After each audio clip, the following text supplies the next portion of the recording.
Hey guys, what's up? My name is Sean Win, and today nagbabalik tayo after sa isang napakahaba nating pagka-absent, no? Doing reaction videos here on YouTube. Sobra po tayong naging busy doing a lot of things. Marami po kayo nasikaso in relation sa darating na bar exams, alumni homecoming ng mga alumni.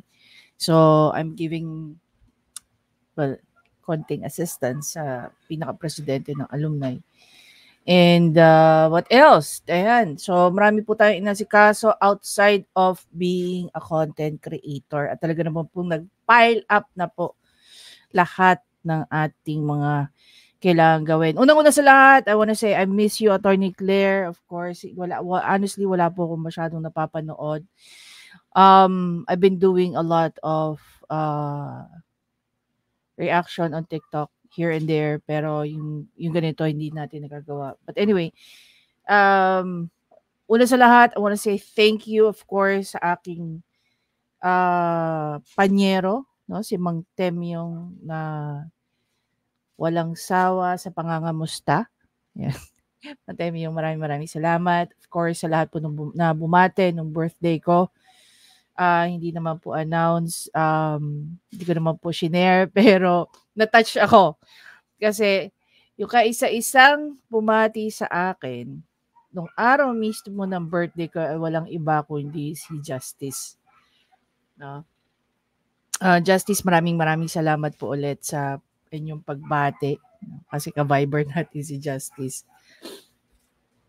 And what else? Siyempre, na-miss ko kayong lahat. Anyway, so nagbabalik na nga po tayo at nagbabalik na rin po ang ating favorite na senador na walang iba kundi si Senator Raffy Tulfo, no, na ngayon sobrang nasa hot seat na naman ng mga kung ano-ano. Imagine niyo guys medyo mahaba-haba rin yung break nila. And he really did enjoy, no, that break kasi madalas natin siya nakikita sa RTIA. And for the record, hindi ko po pinapanood ang programa na yan dahil wala naman po tayong natututunan dyan. Another thing is that while he was busy doing constituent work, no, constituency work sa kanyang programa, ang kanyang mga kasama gaya ni Ontiveros, Gatchalian, sobrang busy naman kay Alice Guo. And marami rin tayo nakita mga senador na sobrang rin naging busy sa kanilang function as a senator. Okay? Anyway, I hope everyone else is okay. Meron po ba sa inyo, lalo na sa community natin, na naging affected po ng bagyong Karina? Karina ba yan? Tama, no? Anyway. So, I hope naka-recover na po kayo kahit papano doon po sa mga government employees na nasalanta po. As you know naman, ang Metro Manila po ay under state of calamity sa pagkakaalam ko. I remember one of the things that my mom used to enjoy is once na mag-declare ang Metro Manila na tayo po ay nasa state of calamity, nagkakaroon po ng pondo ang mga GOCC like SSS, GSIS na mag-offer, no, ng calamity loan. I don't know if that even still exists today kasi gaya nga rin sinabi ko, lumaki po ako sa mga magulang na nagtrabaho sa gobyerno. So, ang haba na ng monolog natin guys. Baka gusto naman natin magpa-intro.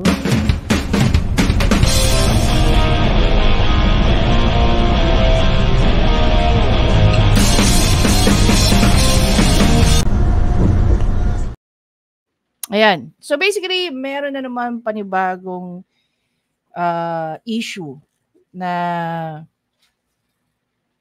inaano si Idol Raffy.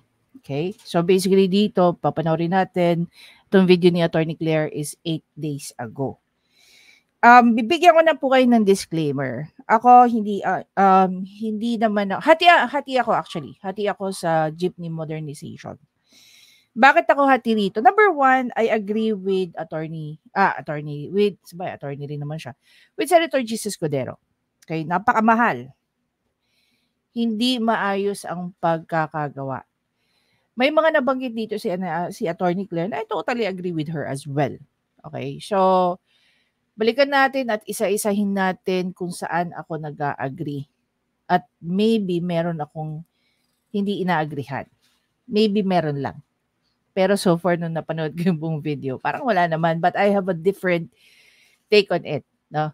Tara, pag-usapan natin. Back to my YouTube channel, Batas with Attorney Claire Castro. Napanood natin kanina yung hearing ng Committee on Public Services. Mahaba yung hearing. Siyempre, sino bang chairman dito? Si Senator Raffy Tulfo. Nandun ang sitahan. So basically, no, dahil nagpalit na po ang Senate President natin, nagkaroon naman ng mga pagbabago sa loob ng kanilang mga pwesto, one of which itong pwesto ni Senator Raffy Tulfo, or better known for us or to us as Idel. So ngayon, si Idel, no, from wala siyang nagawa during his tenure as the chairman sa Energy, tingnan natin kung gaano siya magiging effective as a committee chair ng public service. 'Di ba? Ako, I have a very high expectation pagdating sa ganito. Bakit? Kasi yan ang lagi niyang pinagmamalaki, hindi ba? You've been doing this for the last more than 20 years, and and this should be sobrang cheese, a piece of cake lang para sa kanya. Tama po ba? Kumbaga, may mga nakikita nga akong comment that Raffy Tulfo is the king of public service. Pero dito sa Senate hearing na ito, actually, naabutan pa ito before magkaroon sila ng recess, tinatalakay na ito ni Raffy Tulfo. Hanggang ngayon, tinatalakay niya pa rin. 'Di ba? So dito makikita natin, is he really an effective senator who is capable of finding solution sa problema sa pagbabalangkas ng mga batas? 'Di ba? The very reason why they're all doing this, kabisado na natin tong lahat, guys. Kaya nila ginagawa ito because of in aid of legislation, para matulungan silang gumawa ng mga batas, either mapigilan o ma-enhance o may mabago o kailangan nilang i-review altogether kung ano man yung nag-i-exist. No? Whether it's still a bill or it's a batas already, na pwede silang mag-file for amendments. Sa tingin nyo, si Raffy Tulfo, is he even capable to pinpoint problems and find solutions to that? O gagamitin lang din niya yung sistema niya sa Raffy Tulfo in action, where he will just call some of his lawyers, he will just call some of government officials, or most probably some police, NBI, to do all the legwork for him, to do all the finding solutions for him. Diba? I really think the very reason why pinuntirya niya o tinarget niya ang makuha ang chairmanship ng public service, because for him, easy peasy na lang para sa kanya. Very long experience. Ngayon, kung babalikan natin, yung background niyang yan sa public service, you really think nagmamanifest yan dito sa ginagawa niya under his chairmanship sa public service. Diba? Tuloy tayo. Nung last hearing natin, brinot up ni Ms. Sembrano yung Cebu Peoples. Mas maganda kung si Ms. Sembrano na magpapaliwanag doon. Ito binabasa ko lang, uminit ng ulo ko eh. May bintangan. Claim si Shalo yung binigay mong reason kung bakit hindi sila qualified, because they didn't beat the deadline. They weren't able to file their application on time. Paulit-ulit nga sila nakikipag-coordinate sa inyo, hindi nyo pinapansin eh. Mr. Chair, baka they don't meet the qualification para sa inyo para mabigyan si Eddie. Kailan po si Eddie? Kailan niyo po? Eddie, ikaw? Ay, kasabihan sa kanto, kalye. Yun. O, di ba? Yung mga punchline dyan ni Raffy Tulfo, common na nating naririnig sa programa niya. So, yung style niya sa RTIA, feeling niya host siya dyan. Ay, Del, hindi po kayo host dyan. Di ba? Yung mga Senate hearing nyo, hindi po ito isang Raffy Tulfo in action. Di ba? Hindi po yan. Sir, yun eh. Hindi, kanina, sorry sir palaging pinapaboran ang mga foreigners, foreign investors, foreign manufacturers, kaysa sa local. Although I'm not against sa mga foreign investors, pero dapat nasa tama lang. In this case, dito sa Jeepney Modernization Program, pinapaboran yung mga foreign manufacturers because merong kickback. Talaga ba? Talaga ba, Raffy Tulfo? So, ibig sabihin, pag foreign manufacturers ang gumagawa, may kickback. Can you say the same sa mga nagmamanufacture ng Toyota, ng Honda, ng Nissan, ng Ford? Back in the days, those brands, dito po nila mina-manufacture ang kanilang mga sasakyan. Diba? Ngayon ang tanong din dyan, bakit kaya naisip ni Raffy Tulfo na merong kickback when in fact, sino bang nakikipag-coordinate dito sa mga manufacturer na to? Is it still the government or mga private sector na? Diba? Kasi whether or not, okay, whether or not ito po ay isang foreign or local manufacturer, kung merong gustong kumikback, merong kikikback. Isa yan din sa sinabi ni Attorney Claire. Hindi niya directly sinabing may kikikback. The thing is, meron at meron sa loob ng kooperatiba, gagawa ng kalokohan. May nagagalit. Pwede tanggapin ng LTFRB para sa consolidation. Patago pala ang board dissolution na to para patuloy na mag-maneuver. Typical sa isang Senate hearing, lalo na kung controversial ang issue. Ito ay issue ng Jeepney Modernization Program. Ang isa sa mga naging issue dito ay yung mga di umanong tiwali na mga leaders ng kooperatiba na nagiging problema ng mga miyembro nito. Pag-isipan itong PUB modernization, ito yung isa sa mga butas dyan na kapag nagkaroon ng problema yung mga jeepney driver, sabi kanina Mr. Kumia, tanggalin. Paano mo matatanggal yung isang tao na samantalang yung mismong management, siya mismo pwede magpatanggal sa mga tao niya na hindi nagko-comply o hindi magandang standing. And then kapag halimbawa na pagkaisahan na, halimbawa yung isang leadership, tulad halimbawa si Mr. Kumia na pagkaisahan na siya ng mga miyembro, at nagreklamo sa inyo, nag-issue kayo ng suspension order, hindi nyo pala kayang implement. Ito ang tanong ko dyan. Ang kooperatiba ba, sino nagko-control niyan? May control ba ang gobyerno dyan? Diba? Ang kooperatiba ba ay isang part ng private sector or isang part ng government agency or subdivisions nila? Di ba dapat, if ito yung naiisip ni Raffy Tulfo, na merong mga possibilities na magloko tong mga tao dito, hindi ba kailangan pag-aralan niyang mabuti kung paano niya matutulungan yung mga naaabuso ng mga kooperatibang ito? Gaya na rin na sinabi ni Attorney Claire, asaan ang batas na nagbibigay ng solusyon dito sa problema na ito? Diba? Meron ba? Ang tagal-tagal na itong pinag-uusapan, guys. Yun yung isang loophole, sir, doon sa implementation. Exactly. So how would you address that? Kasi dito sa Jeepney Modernization Program, Wait lang, Attorney Claire.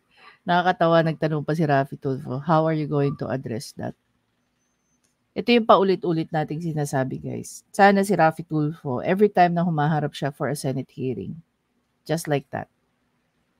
'Di ba? Sana ready siya. Sana ready siya. Ready siya to the point na alam niya kung ano yung possible loopholes. Pwede ka naman magtanong eh. Ang dami mong pera eh.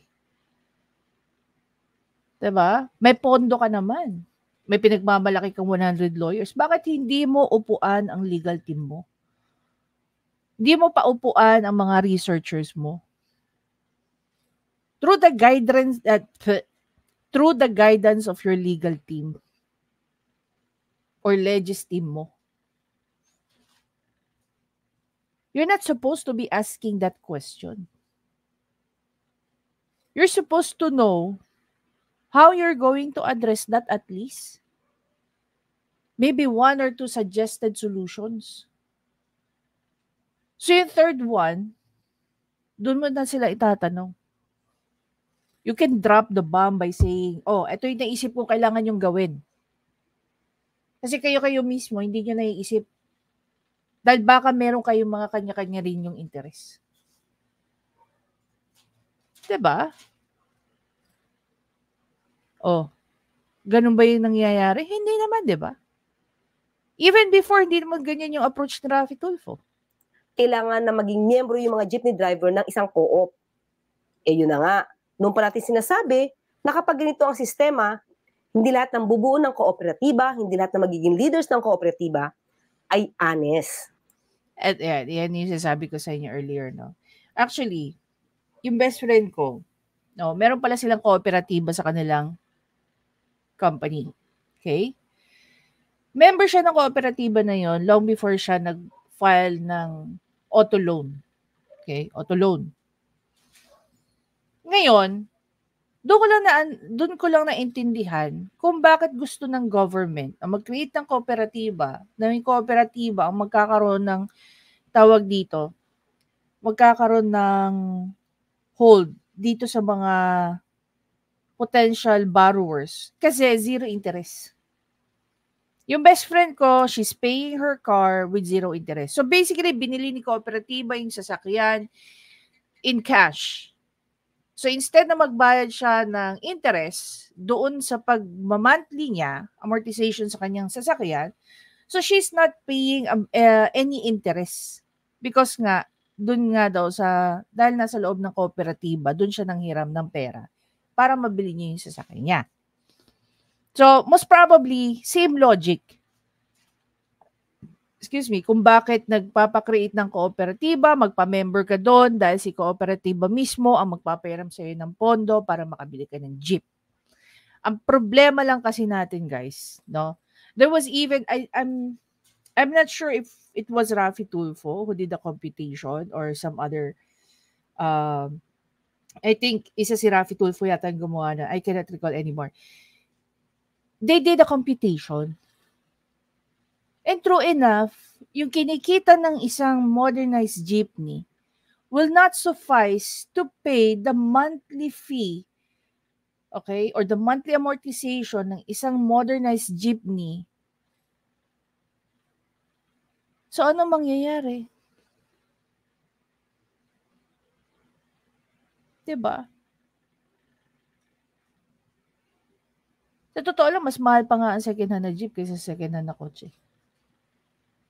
Na mas maraming tao bumibili ng second-hand na jeep kaysa bumili ng brand new kasi nga mahal ang jeep. Diba? May mga pagkakataong may tiwali talaga. Ang problema, kahit tanggalin mo na, ayaw umalis sa pwesto. We all know why. Kailangan pa ba natin i-memorize yan? We all know why. Kung bakit may mga ganyan tao. Parang mga politiko rin, di ba? Ang sabi nga nila, malaki ang butas nitong Jeepney Modernization Program. Dahil, so dito, medyo mahaba na yung nagiging usapan, pero wala pa tayong nakikita na solusyon. Ito si Senator Raffy Tulfo. Hanggang sa dumating nga itong si Senate President Chis Escudero. So, nandun pa rin yung tanungan, at ang sabi nga, dapat buwagin na daw ang CDA. Dahil nga parang walang pakinabang.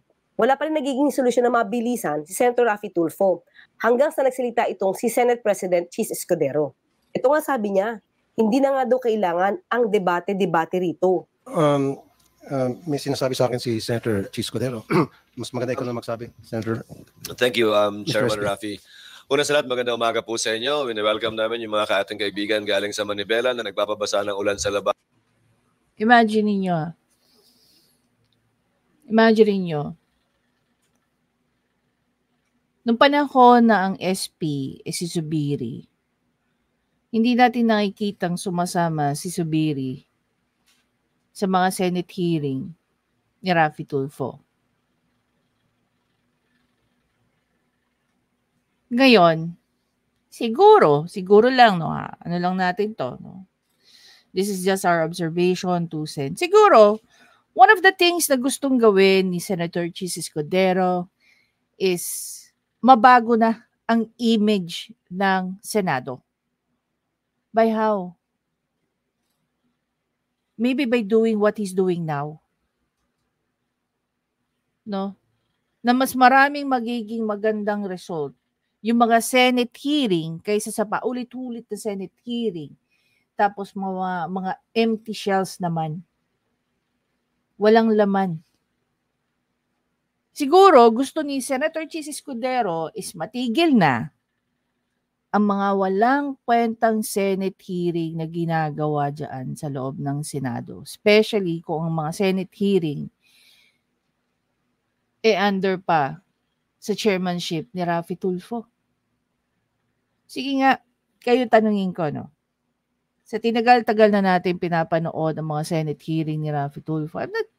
Hindi ko sisingle out dito si Raffy Tulfo, okay? Hindi ko sisingle out dito si Raffy Tulfo. Pero siya ang uumpisa nating gawing example. Sa dinami-dami ng Senate hearing ni Raffy Tulfo for the last, 2 years? Ano na ba naging batas na nagawa ni Raffy Tulfo? Him being an author, Him being the author. Meron na ba? Hanggang ngayon nakabinbin pa rin ang Magna Carta para sa seafarers.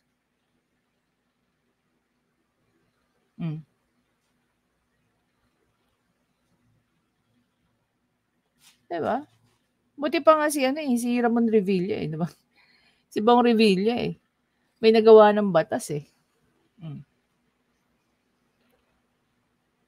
Pero itong si Raffy Tulfo, kahit isa, na siya yung pinaka-active sa lahat ng Senate hearing, wala pa rin nagagawang batas under his belt. Na siya yung pinaka-author. Ako hindi ko matatanggap na siya ang nag-ano sa Magna Carta. Dahil talagang Senate effort yan, kumbaga group effort yan. It so happens siya lang yung chairman ng migrant worker. And this has something to do with OFWs. Diba? I don't know, Yun lang napapansin ko ngayon. Okay, yun lang napapansin ko. Na mukhang nag-i-intervene na itong si Senator Chis Escudero para yung mga Senate hearing magkaroon ng kabalbalan. Diba? Kayo ba napansin niyo yun? At nagrarally, kung hindi lang pumaliit ito, in-accommodate namin kayong lahat dito sa aming tanggapan. Pero natutuwa ako at naging bahagi kayo ng pagdinig ni Senator Tulfo. Mr. Chairman, matagal na akong tutol sa PUV modernization at hindi na natin kailangan magdebate. Sabi ni Senator Chis Escudero, di na kailangan magdebate. Ibig sabihin, marami na kasing data, marami ng facts na nag-gather patungkol dyan. Kaya nga siya tutol. Tumutol siya kasi alam niya ang pwedeng mangyari. Matagal naman na din natutulan ito ni Senator Raffy Tulfo. Hindi ba during the plenary session, binatikos pa niya yung LTFRB patungkol dito? Hindi na talaga kailangan ng debate. 2023, nagkaroon na ng hearing dito sa pamumuno ni Senator Grace Poe. Hindi ba nakakuha ng mga facts doon? Para hindi na humantong sa napakaraming hearing na naman sa pamumuno naman ngayon ni Senator Raffy Tulfo? Hindi ba kailangang aksyon na ang gawin? kaysa mag-hearing pang muli? Hindi ito pinag-isipan, hindi ito pinaghandaan, at hindi tinanong man lang o pinakinggan yung sektor mismo ng PUV bago ito pinatupad sa nakaraang administrasyon. Sa madaling salita, binraso lamang naman po ito eh. O di ba alam niyo na rin, Senator Raffy Tulfo, ang problema na ito? Nagsalita ka na nga rin po sa plenary session at binatikos-batikos mo pa yung LGU at LTFRB. So, bakit nga ba kailangan pang mag-hearing ng napakahabang muli? O, ipakita natin kung bakit natin sinabing matagal na itong issue na ito. At talagang mukhang malalim na rin ang pagkakaunawa dito ni Senator Raffy Tulfo. Ang dami na nga niya na imbestigahan. Marami na rin siyang pinagbintangan na corrupt. Pero bakit kaya patuloy pa rin ang hearing? Wala pa rin solusyon. Wala pa rin nagawang batas. Ang kakapal ng mga mukha nito mga nagtutulolaway ng mga taga-LTFRB. Alam naman po ng mga taga-LTFRB kung magkano lang po kinikita ng isang jeepney driver sa maghapon. Ang ilan sa kanila, kahit isang tuka. Dahil nga po, mahina ang kita. Nakaragahan ng 2.1 million pesos na problemahin babayaran. I have so many experiences. Hindi naman po lahat. Itong mga taga-LGU, gustong kumita. Inuhuli po yung mga jeepney drivers. Inuhuli po yung mga tricycle sapagkat gusto nilang magkaroon ng sarili nilang unit na mga loko-loko, unfortunately. Sa halip na tawa ng kanilang mga constituent, mga taong bumoto sa kanila, yung pang kanilang mga ginigipit. Manifest and say something, Mr. President.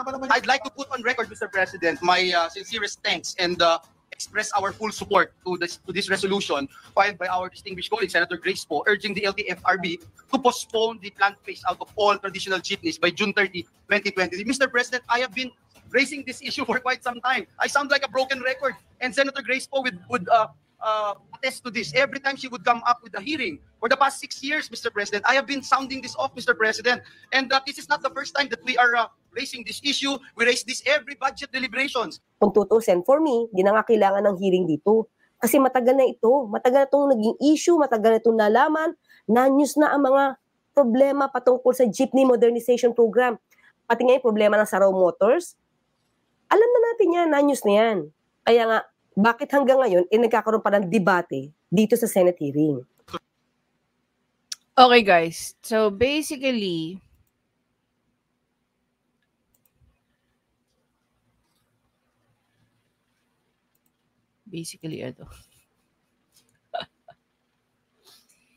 let's simplify this, no? Itong tinatakal ni Raffy Tulfo, this is something that is not new to us. This is something that is not new to him. No, gaya nga rin sinabi ng Attorney Claire, it seems that Raffy Tulfo is very knowledgeable tungkol sa problema ng mga jeep. And again, gaya na rin na sinabi ng Attorney Claire, isa rin ako sa mga tao na hindi anti at hindi rin ganun ka-pro. Okay? Bakit ko sinabi yan? Una, iniisip ko yung kakayanan ng mga kababayan natin na makapagbayad ng ganong kalaking halaga. Sa ngayon guys, very saturated na yung kalsada sa iba't ibang klaseng means of transportation. Nandyan yung motor, nandyan yung kotse, nandyan ang taxi, nandyan ang Grab, nandyan ang jeep. Tapos maliban doon, imagine niyo, hindi ako ganun ka-knowledgeable, you can help me out dun sa mga may-ari ng jeep. Yung magpapaprangkisa ka, magbabayad ka ng tawag dito. Yung ruta mo is very limited. You cannot go from you can only go from point A to point B o yung kung ano man yung nasasagasaan ng mga bayan ni point A at saka ni point B. Diba? And yung mga iba na nauna ng pumasada sa kalsada, is it really a problem nung sasakyan o problema din mismo ng mga gumagamit? Diba? Hindi mo rin masasabing dahil mahinang klase yung sasakyan. Naniniwala ako kahit gaano kamahal o mura ang isang bagay, kung hindi mo inaalagaan ng maayos, hindi yan talaga magtatagal. Diba?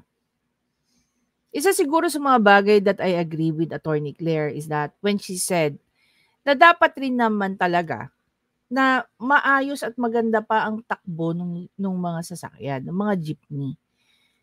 And true enough, marami din naman talaga na jeepney kakarag-karag na. I hate to say this, no? I hate to say this because I feel na parang I'm looking down on people. Ayoko ng ganung pakiramdam eh. Pero dun lang tayo sa totoo. Madalas sa totoo lang nakakatakot na may tumatakbo pang ganong klaseng jeepney.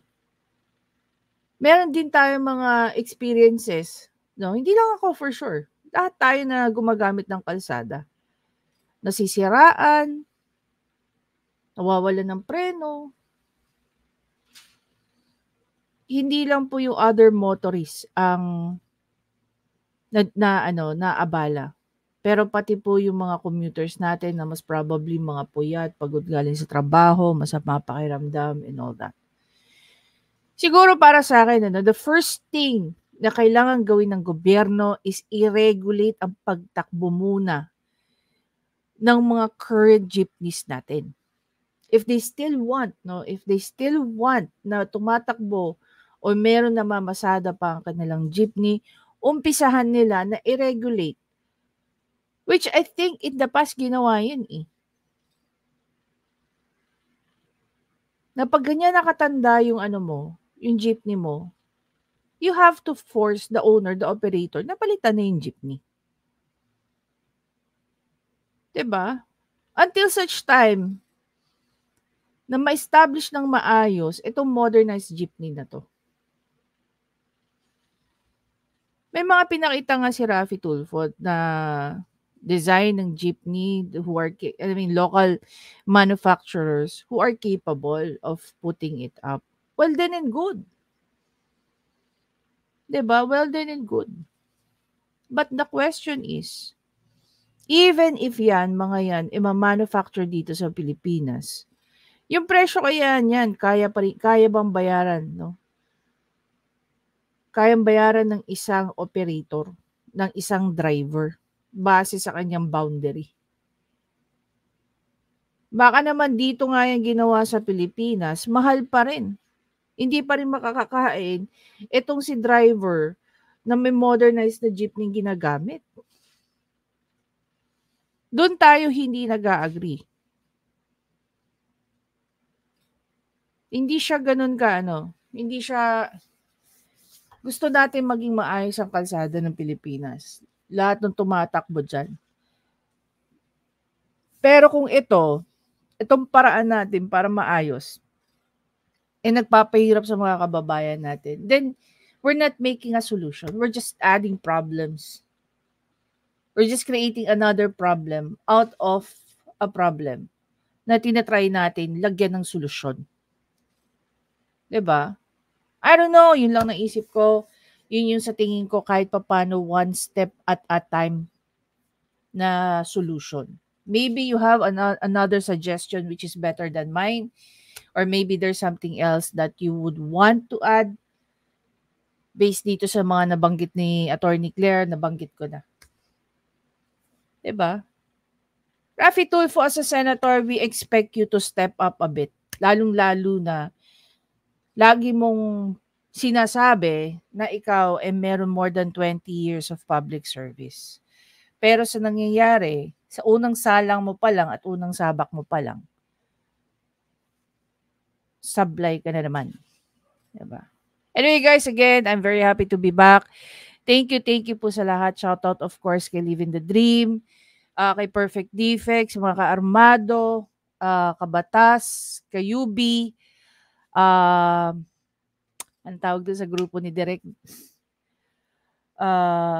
Kabugera. Yun. Ayun, magkikita-kita ulit tayo araw-araw. Starting today. Of course, maraming salamat of course kay Ma'am Jewel Santos at sa iba pa pong sumusubaybay sa atin. Maraming salamat ulit.